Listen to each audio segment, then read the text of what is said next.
Good evening all of you.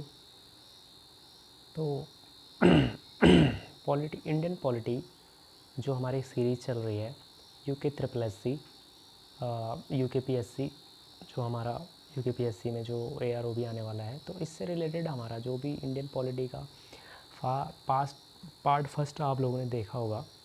तो हमने 1784 का पिट्स इंडिया एक्ट, यहाँ तक हमने पार्ट फर्स्ट में पढ़ लिया था, हम पढ़ चुके हैं। तो आप लोगों ने देख भी लिया होगा। तो देखिए, इसके बाद जो हमारा नेक्स्ट आया है 1793 का चार्टर अधिनियम, ठीक है। तो देखिए, अब ये चार्टर एक्ट चलेंगे तो 1793 से चलेंगे, ठीक है। तो जो पहला चार्टर अधिनियम आया, इसके द्वारा नियंत्रण बोर्ड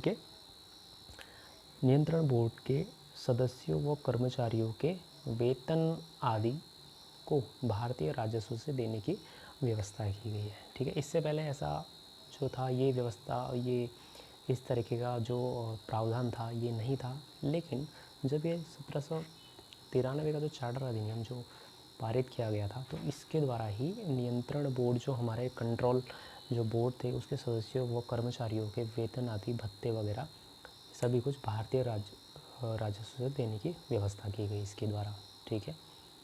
अब देखिए, उसके बाद जो हमारा नेक्स्ट है 1813 का चार्टर अधिनियम, ठीक है।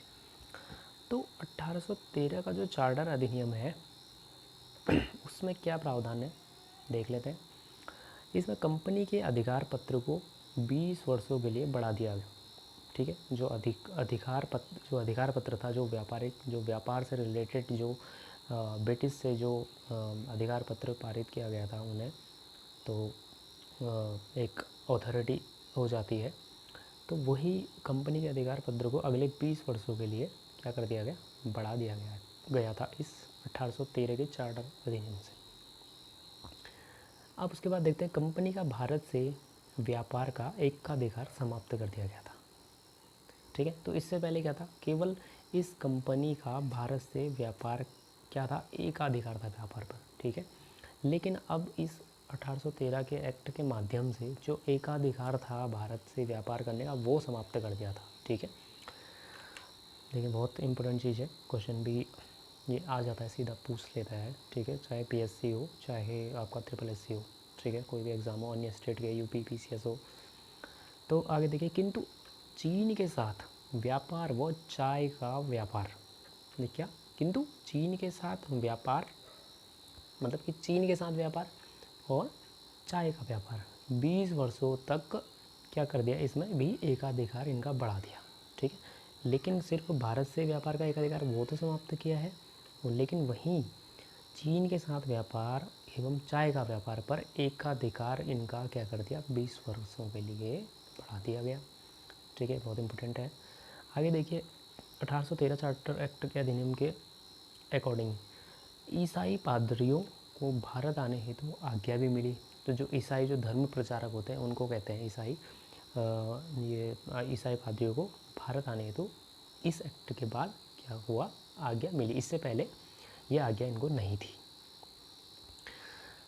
उसके बाद जो सबसे मेन इम्पोर्टेंट है क्या है, भारत में शिक्षा के लिए प्रति वर्ष 1 लाख रुपया खर्च करने का इनका क्या हुआ, प्रावधान।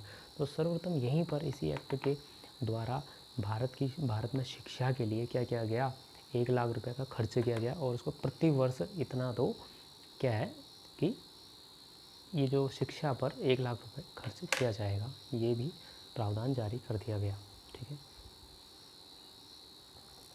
इसके बाद देखिए, इसके बाद देखते हैं 1813 का चार्टर एक्ट पड़ा है। अब उसके बाद आया 1833 का चार्टर अधिनियम। अब इसके हम कुछ मुख्य विशेषताएं पढ़ेंगे इस चार्टर एक्ट की। कंपनी के व्यापारिक अधिकार पूर्णतः समाप्त कर दिए गए, ठीक है। जो कंपनी थी उसके व्यापारिक अधिकार को ही फाइनली कंप्लीटली क्या कर दिया गया, समाप्त कर दिया गया। लेकिन इससे पहले का जो 1813 का चार्टर एक्ट था, वहाँ पर केवल भारत से व्यापार पर जो एकाधिकार था वो क्या किया गया था, वो समाप्त किया गया था। बट 1833 के चार्टर एक्ट के अनुसार कंपनी के व्यापारिक अधिकार पूर्णतः समाप्त बहुत इंपॉर्टेंट है कि पूछ लिया जाता है कि किस चार्टर अधिनियम के द्वारा कंपनी के व्यापारिक अधिकार पूर्णतः क्या है समाप्त कर दिए गए थे। ठीक है, तो इम्पोर्टेंट है। वहीं सेकेंडली कंपनी का कार्य केवल शासन करना रह गया था, क्योंकि व्यापारिक अधिकार तो पूर्णतः समाप्त कर दिए गए थे। तो अब कंपनी क्या करेगी, केवल शासन करेगी, है ना, केवल शासन का कार्य करेगी, तो व्यापार तो कर नहीं सकती है। तो ठीक है, वो अधिकार तो छीन लिए गए थे। उसके बाद नेक्स्ट क्या, बंगाल के गवर्नर जनरल को, देखिए सबसे पहले बंगाल का गवर्नर का पद था, उसके बाद वही पद बंगाल का गवर्नर जनरल का पद बनाया। उसके बाद अब वही बंगाल का गवर्नर जनरल अब क्या भारत का गवर्नर जनरल कहलाएगा। ठीक है, तो बंगाल का गवर्नर जनरल जो एक पद हुआ करता था, वो कम्प्लीटली भारत का गवर्नर जनरल नाम से ये पद आगे इसका नाम चेंज किया गया। ठीक है, तो ये जो भारत का गवर्नर जनरल जो पद आपका ये नया बनाया गया था, इसके पास क्या शक्तियाँ थी, नागरिक व सैन्य शक्तियाँ, इसके पास टोटली ये शक्तियाँ इसको प्रदान की गई। ठीक है, नागरिक एवं सैन्य शक्तियाँ। ठीक है, अब उसके बाद देखिए, तो इस 1833 का जो चार्टर जो ये पारित हुआ, तो ये क्या किया इसमें कि बंगाल का गवर्नर जनरल का जो पद चेंज किया वो भारत का गवर्नर जनरल के नाम से किया गया। तो भारत का प्रथम governor general Lord William Bentinck. ठीक है, तो क्वेश्चन आ जाता है कि भारत का प्रथम governor general Lord William Bentinck, बहुत आपका काफ़ी इम्पोर्टेंट क्वेश्चन है। अब देखिए उससे भी ज़्यादा आगे इम्पोर्टेंट सारी चीज़ें इम्पोर्टेंट आ रही हैं, इसीलिए मैं आपको जो है इम्पोर्टेंट चीज़ें ही करा रहा हूँ। ठीक है, अब देखिए भारत में दास प्रथा को गैर कानूनी घोषित किया गया। इस चार्टर के द्वारा ही जो पहली बार भारत में दास प्रथा को गैर कानूनी घोषित किया गया है। ठीक है, उसके बाद अब इसका अंत भी कब किया गया, अगर भाई दास प्रथा को गैर कानूनी घोषित किया गया तो भाई जाहिर सी बात है कि उसको उस प्रथा का अंत भी तो होगा ही ना।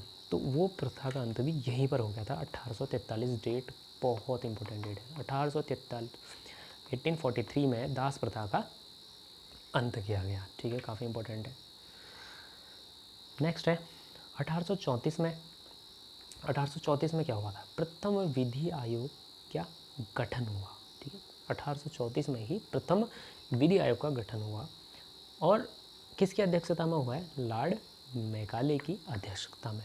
ठीक है, आपको पता होगा लॉर्ड मैकाले आपकी शिक्षा से रिलेटेड भी काफ़ी इंपॉर्टेंट है। लॉर्ड मैकाले आपने सुना होगा, शिक्षा से रिलेटेड काफ़ी इंपॉर्टेंट है इनके बारे में। और वहीं विधि आयोग का गठन भी इनकी ही अध्यक्षता में 1834 में गठन किया गया। ठीक है, अब आगे देखिए, संविधान निर्माण के प्रथम संकेत इस एक्ट में मिले। जो आपका 1833 का जो ये चार्टर अधिनियम आया, तो संविधान के कहीं ना कहीं जो संविधान का निर्माण का कहीं ना कहीं जो साक्ष्य, एक संकेत, ठीक है, एक संकेत, जो प्रथम संकेत इसी एक्ट से मिलना दिखाई देना स्टार्ट हो गया था। ठीक है, तो नेक्स्ट है बहुत इम्पोर्टेंट चीज़ है, सिविल सेवकों के चयन हेतु खुली प्रतियोगिता परीक्षा आयोजित यहीं से की गई। 1833 के चार्टर अधिनियम से सिविल सेवकों के चयन हेतु खुली प्रतियोगिता, मतलब कि ओपन एग्ज़ाम वगैरह ये परीक्षा आयोजित कराई गई है। ठीक है, तो हमने 1833 चार्टर अधिनियम पढ़ लिया है। इसके बाद हम नेक्स्ट वीडियो लाएंगे और उसमें नेक्स्ट जो आपके अधिनियम आएंगे उसको पढ़ेंगे। फिलहाल आप इस वीडियो को देखिए और कमेंट में ज़रूर हमें बताइएगा आपको कैसी लगी है क्लास। ओके, फिर मिलते हैं नेक्स्ट वीडियो में।